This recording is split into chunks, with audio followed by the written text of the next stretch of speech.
രണ്ടാം പിണറായി സർക്കാരിന്റെ അവസാന ബജറ്റിലെ വിപ്ലവകരമായ മാറ്റങ്ങൾ എന്താണെന്ന് നമുക്കൊന്ന് നോക്കാം. Welcome to entry commerce. 1,80,000 കോടി രൂപയുടെ റവന്യൂ വരവ് പ്രതീക്ഷിക്കുന്ന ഈ ബജറ്റ് കേരളത്തിന്റെ മുഖച്ഛായ മാറ്റും. സർക്കാർ ജീവനക്കാർക്ക് സന്തോഷ വാർത്തയായി പങ്കാളിത്ത പെൻഷന് പകരം അഷ്വേർഡ് പെൻഷൻ പദ്ധതി ഏപ്രിൽ 1 നിലവിൽ വരും. അടിസ്ഥാന ശമ്പളത്തിന്റെ 50% പെൻഷനായി ഉറപ്പു നൽകുന്ന ഈ പദ്ധതി ജീവനക്കാർക്ക് വലിയൊരു ആശ്വാസമാണ്.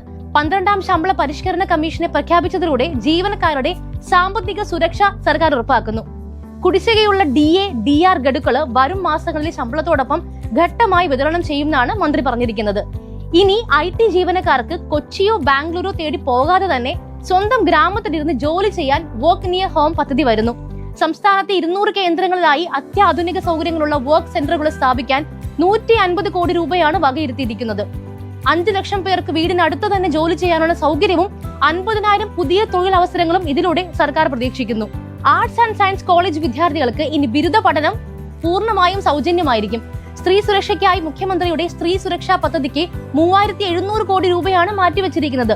അംഗനവാടി ആശാ വർക്കർമാർക്ക് 1000 രൂപയും അംഗനവാടി ഹെൽപ്പർമാർക്ക് 500 രൂപയും ഓണറേറിയം വർദ്ധിപ്പിച്ചു. മുതിർന്ന പൗരന്മാർക്കായിട്ട് ഇന്ത്യയിൽ ആദ്യമായി ഒരു പ്രത്യേക എൽഡർലി ബജറ്റും വയോജന പെൻഷനായിട്ട് 14,500 കോടിയും നീക്കിവെച്ചു.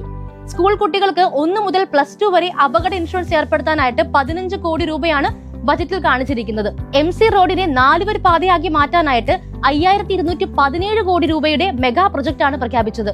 തിരുവനന്തപുരം മുതൽ കാസർഗോഡ് വരെ നീളുന്ന RRTS അതിവേഗ റെയിൽ പാതയ്ക്കായിട്ട് 100 കോടി രൂപ അനുവദിച്ചു.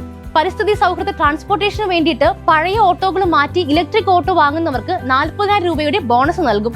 വിഴിഞ്ഞം തുറമുഖ വികസനത്തിന് 1000 കോടിയും ശബരിമല മാസ്റ്റർ പ്ലാനിന് 30 കോടിയും നീക്കിവെച്ചു. അപകടത്തിൽപ്പെടുന്നവർക്ക് ആദ്യ 5 ദിവസം സൗജന്യ ചികിത്സ നൽകുന്ന ലൈഫ് സേവർ പദ്ധതിയും ബജറ്റിലുണ്ട്.